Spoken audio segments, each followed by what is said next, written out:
श्रीमन्महागणाधिपतये नमः। लक्ष्मीनारायणाभ्यां नमः।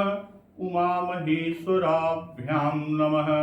वाणीहिरण्यगर्भाभ्यां नमः। शचीपुरन्दराभ्यां नमः। माता पितृचरणकमलेभ्यो नमः। इष्टदेवताभ्यो नमः। कुलदेवताभ्यो नमः। ग्राम देवताभ्यो नमः। स्थान देवताभ्यो नमः। वास्तुदेवताभ्यो नमः। सर्वेभ्यो देवेभ्यो नमः। सर्वेभ्यो ब्राह्मणेभ्यो नमः। श्री गुरुचरण कमलेभ्यो नमः।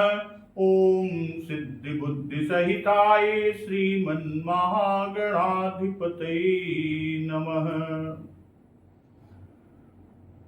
हनुमान जी महाराज को मेघनाथ ने ब्रह्म बाण का संधान कर और नागपाश से बांध कर लंका दरबार में ले आता है। लंकापति रावण हनुमान जी महाराज से कहते हैं, हे वानर, तू कौन है? किसके बल पर तूने वन को उजाड़ कर नष्ट कर डाला? क्या तूने कभी मेरा नाम और मेरा यश अपने कानों से नहीं सुना? रेसठ, मैं तुझे अत्यंत निःसंग, अत्यंत निर्भय देख रहा हूं। तो लंकापति रावण हनुमान जी से कह रहे हैं कि कह लंकेश कवन तय कीसा, के बल घाले ही बन कीसा, कीधौ श्रवण सुने ही नहीं मोही, देखऊं अति असंक सठ तोही, मार निशिचर के ही अपराधा, कहु सठ तो ही न प्राण कई बाधा। तूने किस अपराध से राक्षसों को मारा? ये मूर्ख, बता, क्या तुझे प्राण जाने का भय नहीं है?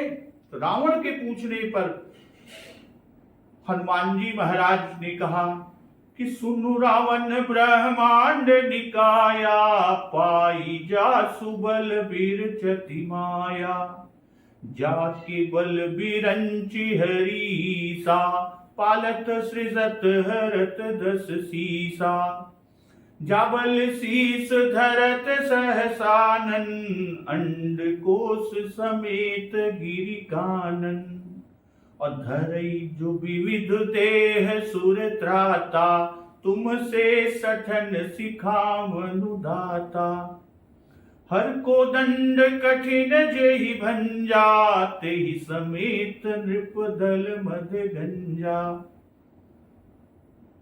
और इतना कहकर हनुमान जी कहते हैं कि खर दूषण त्रिशिराय रुबाली, बधे सकल अतुलित बलशाली, कि जिनके लेस मात्र बल से तुमने समस्त चराचर को जीत लिया, जिनकी प्रिय पत्नी को तुम चोरी से हर लाए हो, मैं उन्हीं का दूत हूं, कि जाके बल लवलेस ते, जिते हूं चराचर झारी, तासु दूत मैं जा करी, हरियाण हूं प्रिय नारी। और जो रावण ने पूछा था कि कीधो श्रवण सुने नहीं मोही, और देखो अति असंक सठ तो ही, तो इस पर हनुमान जी महाराज कहते हैं कि जानो मैं तुम्हारी प्रभुताई, सहस बाहु सन परी लड़ाई, कि मैं तुम्हारी प्रभुता को खूब जानता हूं, सहस्त्र बाहु से तुम्हारी लड़ाई हुई। इतना ही नहीं, और भी जानता हूं, क्या कि समर बाल सन कर जसु पावा, और बाल से युद्ध करके तुमने जो यश प्राप्त किया, सुनि कपि बचन बिहसी बिहरावा। हनुमान जी के इन मार्मिक वचन को सुनकर रावण ने हंसकर बात को टाल दी।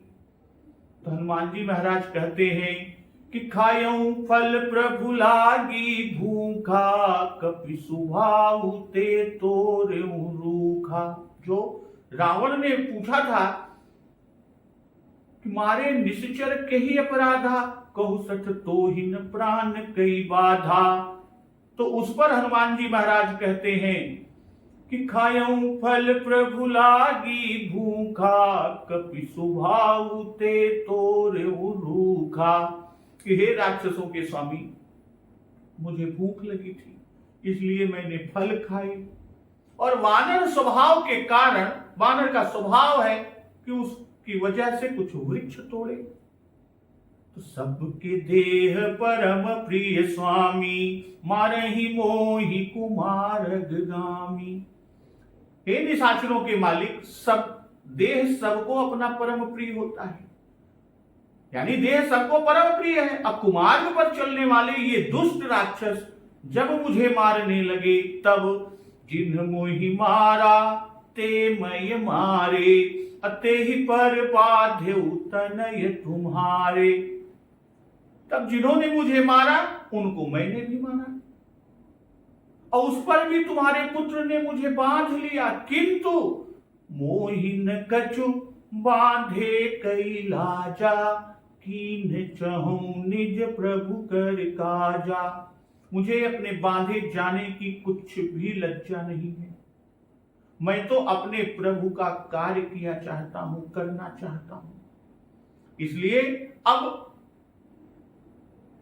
हनुमान जी महाराज रावण को सीख दे रहे हैं कि विनती करऊं जोरि कर रावण, सुनहु मान तज मोर सिखावन। हे रावण, मैं हाथ जोड़कर तुमसे विनती करता हूं,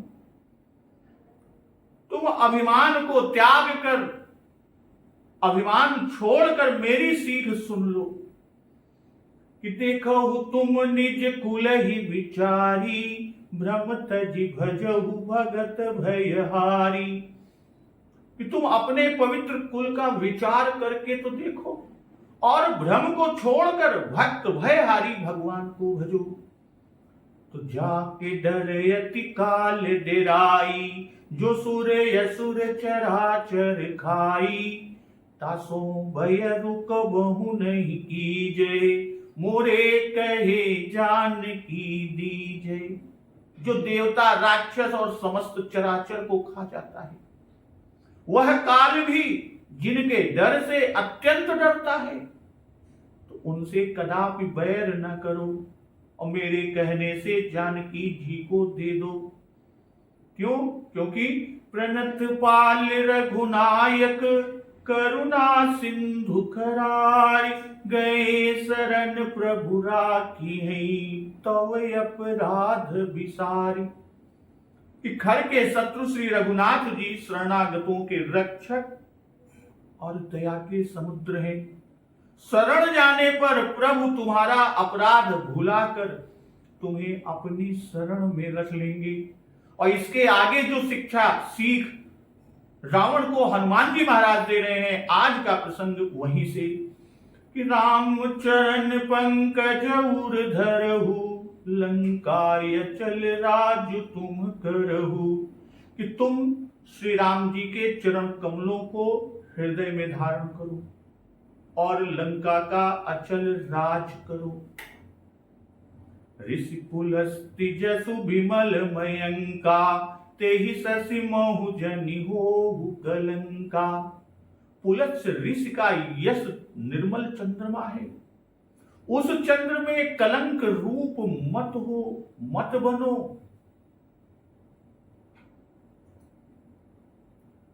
जो हनुमान जी ने कहा कि प्रणत पाल रघुनायक, करुणा सिंधु खरार, गए शरण प्रभु राखी है, तव अपराध विसारी। तो रामचरण पंकज उर धरहु, इसमें जो श्री हनुमान जी महाराज ने उपदेश किया वह वस्तुतः चरम मंत्र का अर्थ ही है। चरम मंत्र में 4 अर्थ होते हैं, तात्पर्यार्थ, वाक्यार्थ, प्रधानार्थ और अनुसंधानार्थ। श्री हनुमान जी महाराज के इस उपदेश का तात्पर्य यही है कि इसको ग्रहण करने से श्री रघुनाथ जी प्रसन्न होंगे। यही आचार्य रुचि संश्रय या तात्पर्यार्थ है। अब मंत्र के प्रणतपाल रघुनायक शब्दों में प्राप्य ब्रह्म का स्वरूप कहा और सब अपराध में प्रापक जीव का स्वरूप कहा, और इन्हीं में दोनों का संबंध भी दिखा दिया। जीव अपराधी है और प्रभु सब अपराध विसार रख लेते हैं, सारे अपराध को विसार कर भुला कर रख लेते हैं, क्योंकि वे रघु यानी जीव मात्र के स्वामी हैं, रघुनाथ हैं, करुणा सिंधु हैं और प्रणाम मात्र से पालन करने वाले हैं। यही वाक्यार्थ है। अब ब्रह्म के स्वरूप का निरूपण जो प्रणतपाल रघुनायक करुणा सिंधु खरारी गए शरण प्रभु राखियहि तव अपराध विसारी, इसमें है। तथा प्रभु के कैंकर्य राम चरण पंकज उर धरहु का उपदेश इस मंत्र का प्रधानार्थ है। जीव का अपने को सदा दोषयुक्त अपराधी समझना, यह भाव कि तव अपराध विसारी में निहित है। अब प्रभु की ओर से प्रणत एवं शरणागत के रक्षण और पालन की आतुरता करुणा सिंधु और खरारी शब्दों में स्पष्ट झलक रही है। प्रभु करुणावश तुरंत द्रवीभूत होकर सोचने लगते हैं कि क्या उपाय करूं कि जिससे इसका दुख तुरंत दूर हो जाए और उसके शत्रुओं के नाश के लिए सदा धनुष और बाण लिए तैयार रहते हैं। यही अनुसंधानार्थ है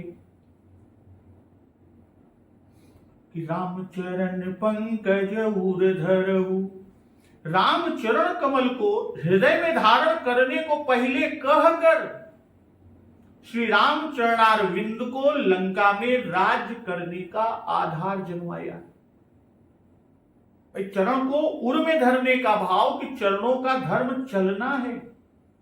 इन्हें उर धरहु अर्थात हृदय से ये चलायमान न होने पावे, तभी लंका का राज्य भी अचल होगा। फिर कहने का भाव कि अभी तुम्हारे हृदय में मान और भ्रम भरा है। हनुमान जी महाराज लंकापति रावण से कहते हैं कि अभी तुम्हारे हृदय में मान और भ्रम भरा है और उनका त्याग करो, मान और भ्रम का त्याग करो और उनकी जगह पर, मान और भ्रम की जगह पर चरण कमलों को बसाओ। और फिर चरण को कमल कहकर उसमें धरने और अचल राज्य करने को कहने का भाव कि कमल में लक्ष्मी का वास है, कमल में लक्ष्मी जी का वास है और चरणों की उपासना भी लक्ष्मी जी की ही है, अर्थात वे सदा चरणों के समीप ही बसती हैं। इसलिए चरणों को हृदय में धारण करने से तुमको अचल राज्य की प्राप्ति होगी। अचल राज करहु का भाव कि श्री परम चंचल है, वह स्थिर नहीं रहती कि यद्यपि परम चपल श्री संतत थिर न रहति कतहूं, हरिपद पंकज पाई अचल भई करम वचन मनहूं। लक्ष्मी भी हरिपद प्राप्त करके ही अचल हुई है। तुम लंका का राज्य तो करते हो पर वह अचल नहीं है।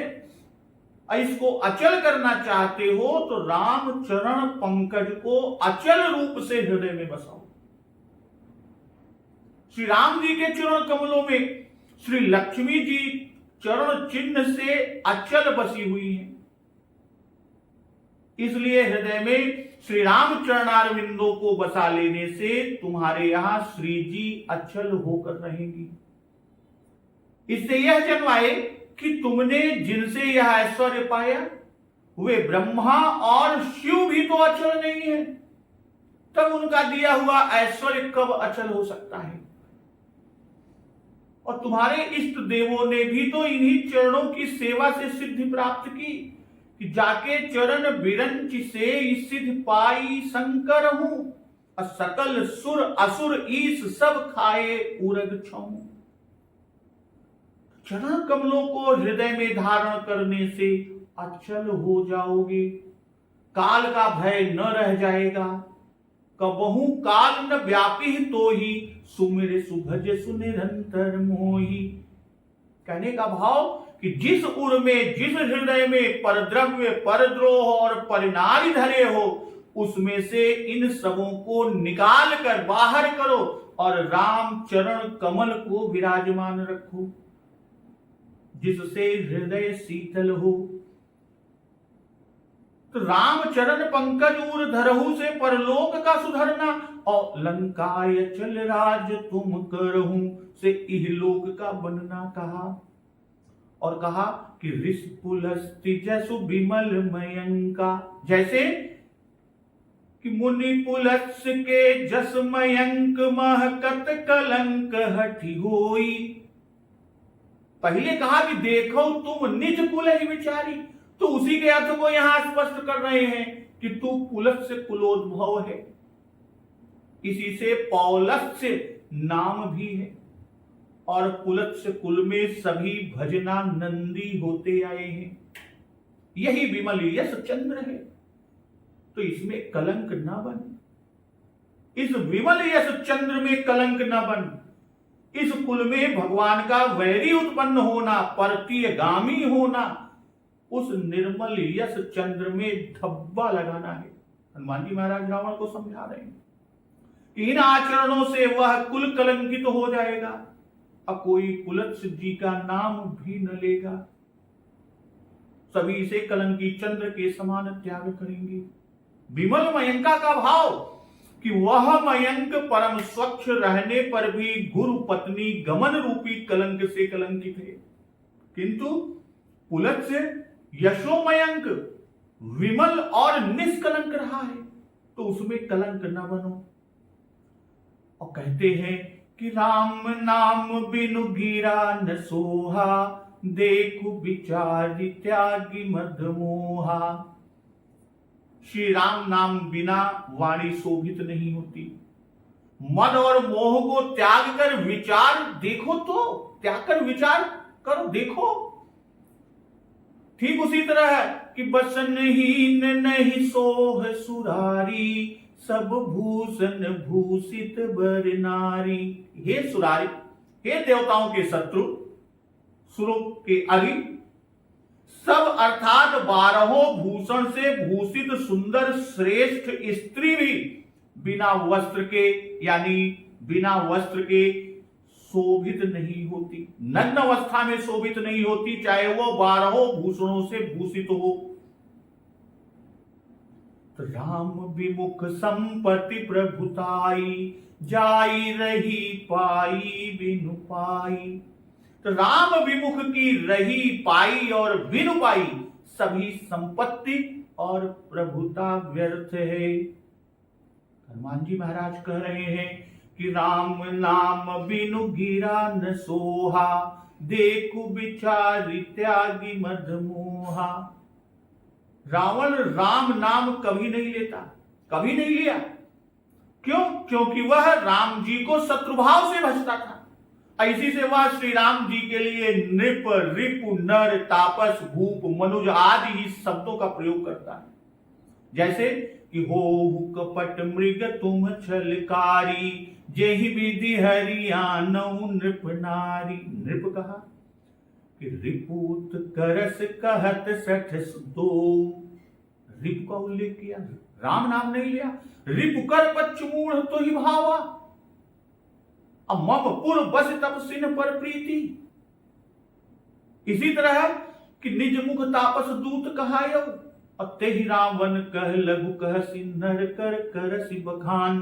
अब भूप सुजस खल मोहि सुनाओ, यानी वह विभिन्न नाम को लेता रहा कि नृप कहा, रिप कहा, नर कहा, तापस कहा, भूप कहा, मनुज कहा, तापस कहा, लेकिन राम नाम नहीं लिया।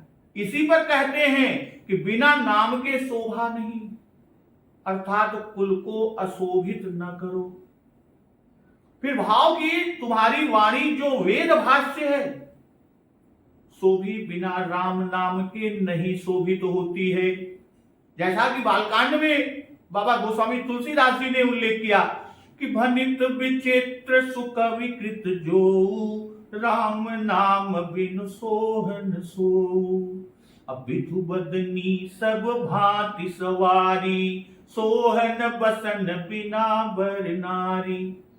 कि श्री राम नाम के विमुख होने से वेद आदि का पंडित होना भी व्यर्थ है।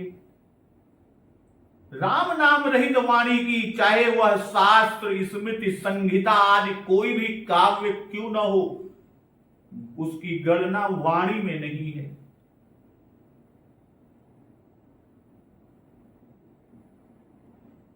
शास्त्रम न तत्स्यान्नहि यत्र रामः काव्यम न तत्स्यान्नहि यत्र रामः न संहिता यत्र न रामदेवो न सा स्मृति यत्र न रामचंद्र। पद्म पुराण में इसलिए कहा कि राम नाम बिनु गिरा न सोहा। कहने का भाव कि तब जीव बिना राम नाम के कैसे शोभित हो सकता है। इसी से कहते हैं कि देख विचार कि बिना ज्ञान वैराग्य रूपी हृदय के चक्षुओं से देखे यह न समझ पड़ेगा। और ये नेत्र बिना मद मोह त्यागे नहीं खुलते। मोहन अंध कीन के ही। अब मोह से मनुष्य अंधा बना रहता है। और फिर मद और मोह विचार के बाधक है, इसलिए इनको छोड़ने को कहा कि बसनहीन नहीं सोह सुरारी सब भूषण भूषित बर नारी। जैसे वस्त्रहीन स्त्री नहीं शोभा पाती, वैसे ही वाणी सब आभूषणों अर्थात अलंकार लक्षण व्यंजना ध्वनि आदि सभी गुणों से युक्त हो तो भी बिना राम नाम के शोभा नहीं पाती। बर नारी अर्थात युवावस्था वाली, स्वरूप से सुंदर और सौभाग्यवती। सब आभूषणों के पहनने का अधिकार सावित्री को ही है, इसलिए बर नारी कहा। अब बसनहीन का भाव जैसे नग्न स्त्री को न देखना चाहिए, वैसे ही राम नाम रहित कविता को भी न देखना चाहिए। सुधारी का भाव कि ऐसा विद्वान होकर देवताओं से वैर करना शोभा नहीं देता।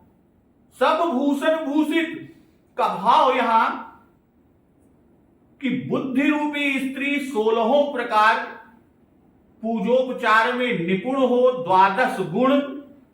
12 गुण कौन? शील, लज्जा, सत्य, धर्म, स्वच्छता, साधुता, सहनशीलता, संतोष, दया, ज्ञान, वैराग्य और गुरु सेवा। यानी इन 12 गुण रूपी विभूषणों से युक्त हो, 32 अंग रूपी आभूषणों से युक्त हो, तो भी श्री राघव जी की शुद्ध शरणागति रूपी वस्त्र के बिना शोभित नहीं होती। यहां राम नाम वस्त्र है। रावण या रावण की वाणी वर नारी है और तप द्वारा अर्जित समस्त ऐश्वर्य और वेद पांडित्य कुल बल वीरता आदि की श्रेष्ठता आदि सब भूषण है। तो राम नाम बिनु गिरा न सोहा, यह उपमेय वाक्य है। और बसनहीन नहीं सोह सुरारी सब भूषण भूषित बर नारी, यह उपमान वाक्य है। न सोहना यही दोनों का एक धर्म है। दीपककार का मत है कि गिरा कुमारी रेफ पट पंच रंग ते रंगधारी सुने पुण्य रित नग्नवत सठ तू गिरा उघारी। अर्थात तेरी वाणी कुमारी स्त्री है, रेप वस्त्र है, पंच रंग विशिष्ट राम नाम पचरंगी चुनरीवत है। अब प्रथमाकार पीत, द्वितीयाकार श्याम, व्यंजन श्वेत, बिंदु अरुण तड़ितवत और अंतिम आकार नील है। हनुमान जी ने क्या कहा कि जाई रही पाई बिनु पाई। राम विमुख संपत्ति प्रभुताई, जाई रही पाई बिनु पाई। रही यानी भूतकाल में मिली हुई, पाई वर्तमान काल में जो प्राप्त है, अब बिनु पाई जो भविष्य में प्राप्त होने वाली है। और जाय यानी जाय व्यर्थ, जाय जीव बिनु देह सुहाई। और जाय रही यानी चली जाएगी। पाई हुई पूर्व काल में या वर्तमान में प्राप्त की हुई संपत्ति, और बिनु पाई मानो पाई ही नहीं थी, सी हो गई। और यही बात आगे कहते हैं, बरस गए पुण्य तबहि सुखाई, कि वर्षा होने पर नदी में जल का आ जाना किसी सुकृत से पाई हुई संपत्ति के समान है, और फिर वर्षा के हो जाने पर नदी के जल का सूख जाना पुण्यों के क्षीण हो जाने पर अब बिनु पाई संपत्ति के समान, मानो वर्षा हुई ही न थी, जल कभी था ही नहीं, संपत्ति कभी थी ही नहीं। इसके और भी अनेक प्रकार के अर्थ किए जाते हैं, जैसे रही अर्थात जो संपत्ति है वह जाई जाती रहती है, पाई जो किसी प्रकार पाई है वह न पाई के समान हो जाती है। राम विमुख की संपत्ति जो रही वह भी जाय यानी व्यर्थ ही है। क्यों? क्योंकि परमार्थ का साधन नहीं, और जो प्रभुता पाई अर्थात हुई थी वह न हुई के समान, क्योंकि संतों के मत में वह नहीं ही है। तो पहले राम नाम बिनु गिरान सोहा कहकर वाणी की शोभा कही, और अब राम विमुख बिनु पाई से लक्ष्मी की शोभा कहते हैं। संपत्ति प्रभुताई, भाई लक्ष्मी जी के ही कृपा कटाक्ष है। दोनों के कथन का अभिप्राय यहां पर यह है कि दोनों भगवान की शक्तियां हैं, भगवान के बिना वे शोभा नहीं पा सकती। भगवान गिरापति हैं कि तदपि जथा श्रुत कहूं बखानी, असुमेर गिरा प्रतिपति प्रभु धनु पानी। वाणी का संबंध राम नाम से, वाणी से राम नाम उच्चारण किया जाता है, इसी से राम नाम बिना वह शोभा नहीं पाती, राम नाम के बिना वाणी शोभा नहीं पाती। और श्री राम जी के लिए लक्ष्मी का खर्च करे तब उसकी शोभा है। श्री लक्ष्मी जी भगवान की पत्नी है, इसलिए माता है, और जीव उन जगत जननी का स्वयं पति बन बैठता है, कितना घोर पाप करता है, ऐसी से लक्ष्मी जी रुष्ट हो जाती हैं। उनको प्रभु की जानकर समस्त संपत्ति और प्रभुत्व को प्रभु के ही अर्पण कर देने, उन्हीं के कार्य में लगा देने, सत्कर्मों में उसको खर्च करने से उसकी शोभा है। स्वयं उसका एक ट्रस्टी, उसका अमानतदार, उसका रक्षक आदि बनकर ना रहे कि संपत्ति सब रघुपति कहे आही, और जो बिनु जतन चलऊं तजिताही। तो विमुख होने में संपत्ति चली जाती है, इसी से जाई रही कहा।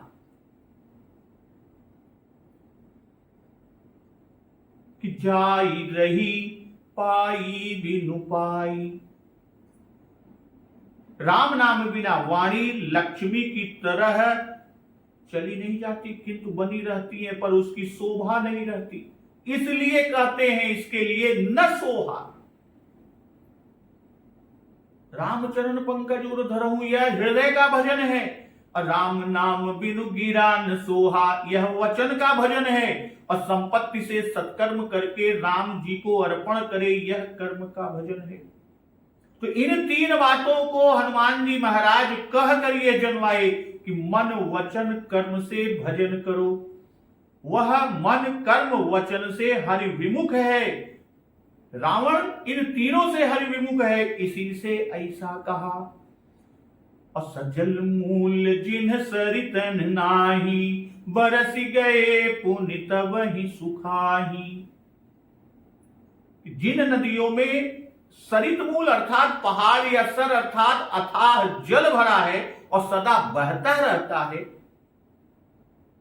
यानी सरित मूल नहीं है, केवल वर्षा जल पाकर ही जो बहती हैं। बरस गए पुण्य तब ही सुखाई, वे वर्षा ऋतु व्यतीत हो जाने पर फिर तुरंत ही सूख जाती है, कि मानो पानी कभी रहा ही नहीं। तो सुनु दस कंठ कहूं पन रोपी, विमुख राम त्राता नहीं गोपी।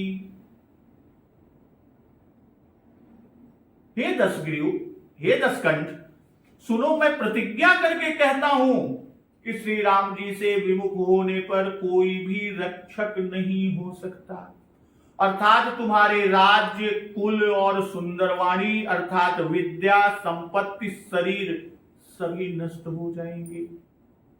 इतना ही नहीं, कहते हैं कि शंकर सहस विष्णु अज तो ही सकहिन राखी राम कर द्रोही, कि हजारों शंकर, हजारों विष्णु और हजारों ब्रह्मा भी श्री राम जी के शत्रु की रक्षा नहीं कर सकते।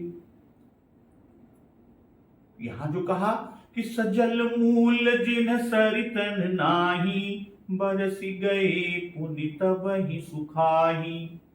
संपत्ति की उपमा नदी से देकर यह जन्माए कि राम विमुख की संपत्ति निर्मूल नदी के सदृश है, कि जिसका कोई मूल नहीं, उद्गम स्थान नहीं, जिसका सब पानी बह जाता है। सरित मूल स्रोत कौन है? प्रभु श्री राम जी हैं। संपत्ति और प्रभुता नदी है कि रिद्धि सिद्धि संपत्ति नदी सुहाई। और सुकृत क्या है? सुकृत मेघ है कि सुकृत मेघ बरसई सुख बारी।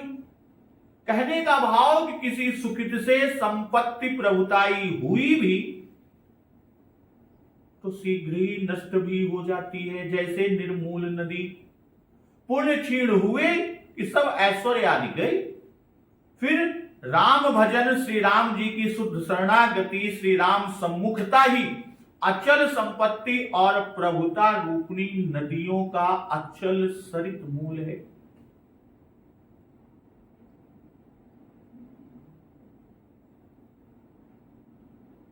जो सदा परिपूर्ण ही बना रहता है, समूल नदी अचल रहती है। वैसे ही जो संपत्ति या प्रभुता श्री राम जी से संबद्ध है वही अचल है। तो यहां तक हनुमान जी महाराज ने रावण को शिक्षा दी, अपनी सिखावन कही। अब आगे भय दर्शन दिखाएंगे कि सुनु दस कंठ कहूं पन रोपी, विमुख राम त्राता नहीं कोपी। दस कंठ का भाव कि कोई रक्षक नहीं है, इसलिए तेरे दसों सिर काटे जाएंगे। सब जग ताहि अनलहु ते ताता, जो रघुबीर विमुख सुनु भ्राता। कि हनुमान जी कहते कहूं पन रोपी, सुनु दस कंठ कहूं पन रोपी। कहूं पन रोपी का संबंध शंकर ब्रह्मा आदि से भी है। भाई पहले कहा कि राम विमुख का कोई रक्षक नहीं, और अब कहते हैं कि तू तो विमुख ही नहीं बल्कि द्रोही है, इसलिए तेरी रक्षा तो त्रिदेव भी यदि आ जाएं तो भी नहीं कर सकते।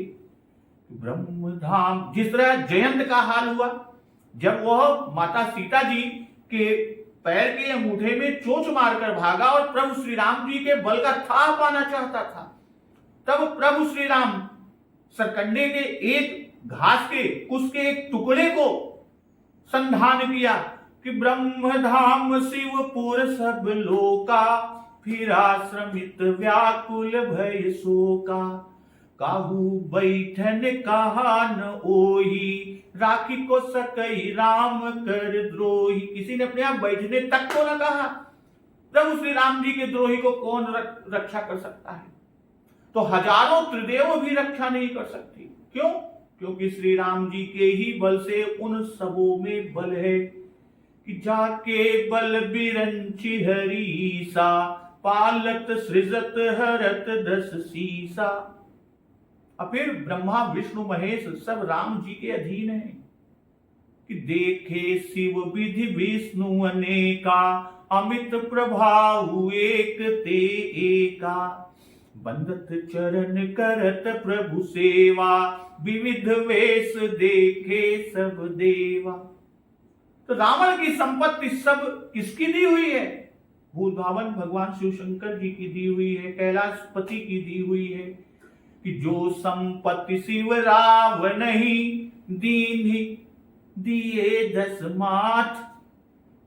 और शरीर का बल भी शिव जी ने ही दिया कि सादर शिव कहूं शीश चढ़ाए, एक एक के कोटिन पाए। इसलिए रक्षकों में श्री शिव जी का नाम पहले ही दिया। विमुख राम त्राता नहीं कोपी। और फिर शंकर सहस विष्णु अज तोहि, सकहिन राखी राम कर द्रोही। वाल्मीकि रामायण में भी श्री हनुमान जी के ऐसे ही वचन हैं। हनुमान जी महाराज कहते हैं, हे राक्षस राज, देव दैत्य गंधर्व विद्याधर नाग यक्ष कोई भी युद्ध में त्रैलोक के नायक श्री रामचंद्र जी के सामने खड़े रहने को समर्थ नहीं।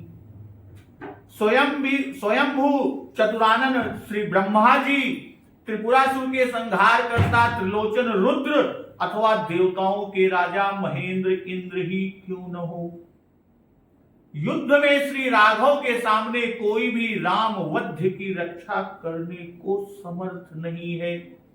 तो कहने का भाव यहां यह है कि जब तक तू चराचर द्रोही रहा तब तक ही शिव आदि वर प्रदान आदि द्वारा तेरी रक्षा करते रहे, पर तू राम विमुख जब हुआ, वरदाताओं के स्वामी का ही अपराध तूने किया।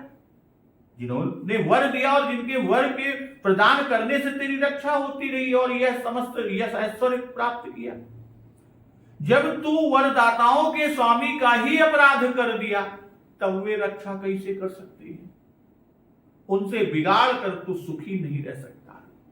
त्राता नहीं कोपी, भाई वहां तो ब्रह्मा स्वयंभू और चतुरानन तीन नाम देकर तीन ब्रह्मा और रुद्र त्रिनेत्र और त्रिपुरांतक से तीन शंकर कहे गए, और यहां सहस्त्र शंकर, सहस्त्र ब्रह्मा और सहस्त्र विष्णु कहे, और शंकर नाम देकर यह भी जन्माए हनुमान जी महाराज कि जिनको तू अपना कल्याण करता मानता है वे भी रक्षा नहीं कर सकते।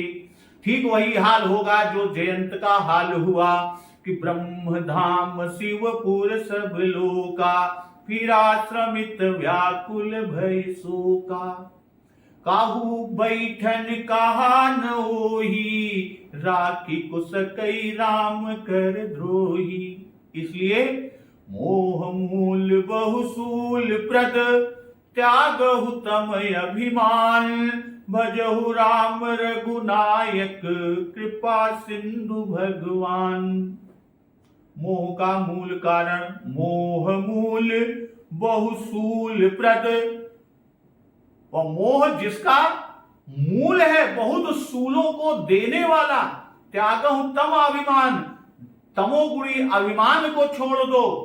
भजहु राम रघुनायक कृपा सिंधु भगवान। रघुनायक, रघुकुल और जीव मात्र के स्वामी दया सागर भगवान खड़ैश्वर्य संपन्न प्रभु श्री राम जी का भजन करो।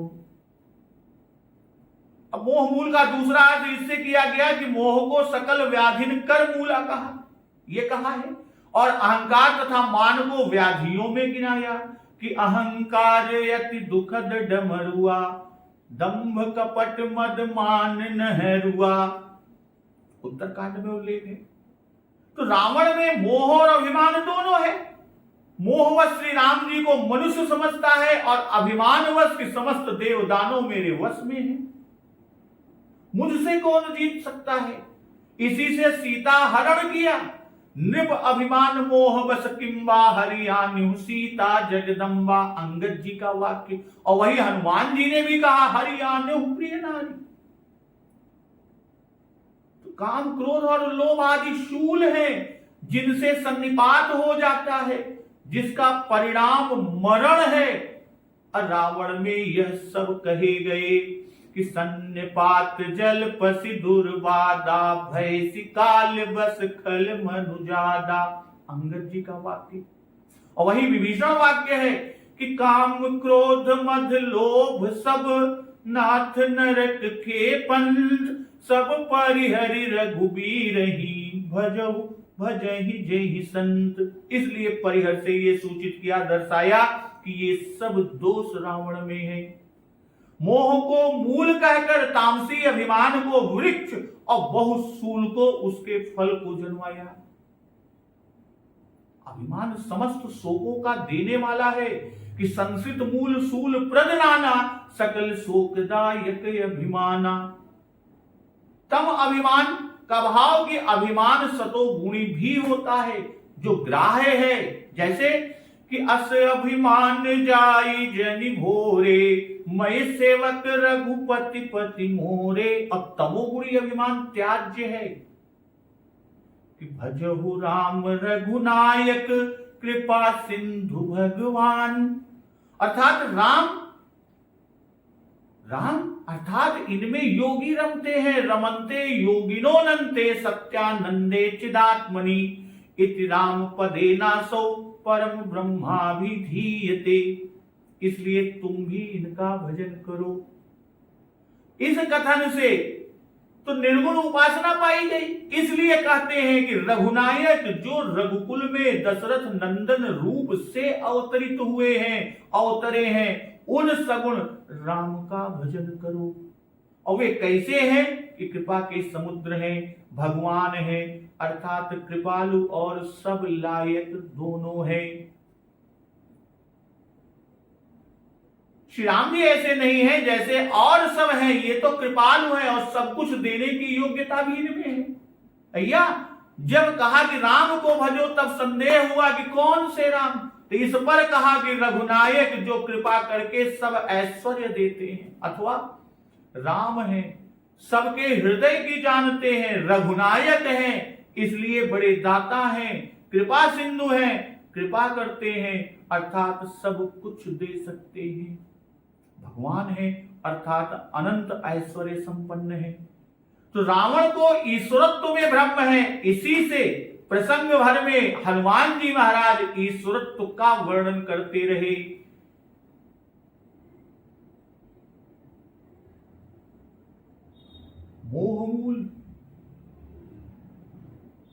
मोह मूल बहुसूल प्रद त्याग हुतम अभिमान, भजहु राम रघुनायक कृपा सिंधु भगवान। कि जिस मोह के वश में पड़कर तुमने जगदम्बा का हरण किया है उसे छोड़ो। जिस अभिमान के कारण तुम्हें मोह का आवरण बना हुआ है, किसी की शिक्षा पर तुम ध्यान नहीं देते, उसे छोड़ो। कहने का भाव ये, यहां भावार्थ ये है कि मेरे सिखावन पर ध्यान दो और जानकी जी को देकर राम जी को भजो। यदि कहिए कि कौन राम, तो जिसे श्रुति कहती है चिन्मयेस्मिन् महाविष्णु जाते दशरथे हरौ, रघोकुले खिलम राति राजते यो मही स्थितः। रघुकुल में जो अवतीर्ण है, अवतार का कारण उनकी कृपा है, वे कृपा सिंधु भगवान हैं। और प्राणियों की उत्पत्ति प्रलय को जानते हैं, उनके आने जाने को जानते हैं और बंध मोक्ष को जानते हैं। वे भगवान आराध्य हैं, इसलिए उनको भजो। तो अब इसके आगे हनुमान जी महाराज पूर्व दही नाघ्यो बहुल पयोधी का प्रसंग जो है कि यद्यपि कही कपि अति हित बानी, भगति विवेक बिरति नय सानी, बोला बिहसी महाय अभिमानी, मिला हमहि कपि गुर बड़ ज्ञानी। तो हनुमान जी के द्वारा दी गई शिक्षा, उपदेश या सिखावन पर अब रावण क्या कहता है और हनुमान जी के साथ क्या बर्ताव करता है, इस प्रसंग का श्रवण अमृत रसास्वादन हम लोग अगले दिवस में अमृत रसपान करेंगे। तो एक बार जोर से बोलिए सियावर रामचंद्र की जय, पवन सुत हनुमान की जय। जगत जननी मां जगदम्बा की जय, गुरुदेव भगवान की जय, उमापति महादेव की जय। जय